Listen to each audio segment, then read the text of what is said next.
दुष्काळग्रस्त नांदेड जिल्ह्यातलं शेंबोली गाव, गावातली सुमारे 500 हेक्टरवरची शेती ओलिताखाली आली। हा चमत्कार घडलाय सीतेचं रुंदीकरण आणि खोलीकरणानं। सीता शेंबोली गावातून वाहणारी आणि पुनरुज्जीवित केलेली नदी। सरपंच बाळासाहेब देशमुख यांनी मृत नदीच्या पुनरुज्जीवनासाठी प्रयत्न सुरू केले। लघु पाटबंधारे विभागाच्या पाखरण कार्यक्रमाअंतर्गत जेसीबी मशीन लावून नदीचं खोलीकरण आणि रुंदीकरण केलं गेलं।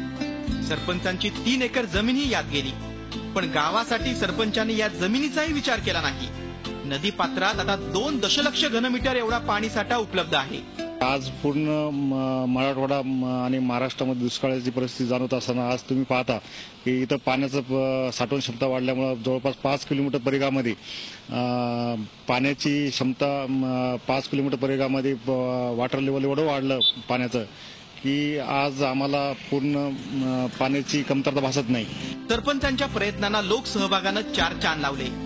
50 लाखात 2 किलोमीटर नदीचं पुनरुज्जीवन, खोलीकरण आणि रुंदीकरण झालं आणि 5 बंधाऱ्यांची दुरुस्ती करण्यात आली।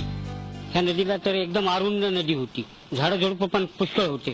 जेव्हा बाळासाहेबने हे हातामध्ये काम घेतलं आणि हे पूर्ण काम झाल्यानंतर आम्हाला 2 वर्ष झालं सतत पाण्याची चिंता नाही आणि आजूबाजूची जी विहिरी जेव्हा हे पुरानं शेती वाहून जात होती, खराब होत होती, आता ही कसल्याही प्रकारे शेती वाहून जात नाही आणि पाणी पण वॉटर लेवल पण वरी आलेलं आहे।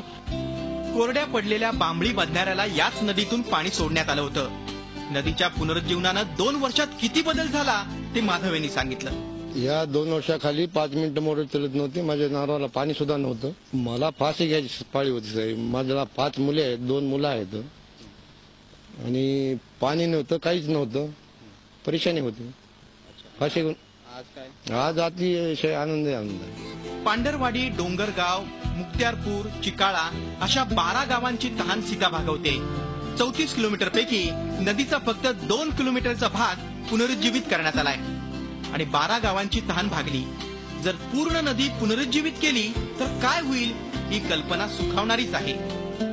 लघु पाटबंधारे विभागानं पायलट प्रोजेक्ट म्हणून हे काम केलं आणि त्याचे सकारात्मक परिणाम दिसायला लागले।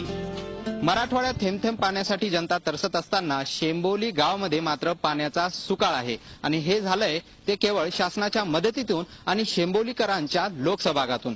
तेव्हा दुष्काळासाठी केवळ शासनाला दोष देण्यापेक्षा लोकांनी शेंबोलीकरांचा आदर्श घेण्याचीही तेवढीच गरज आहे। कॅमेरामन गिरीश चलिंद्रवारसह सतीश मोहिते, झी मीडिया, शेंबोली, नांदेड।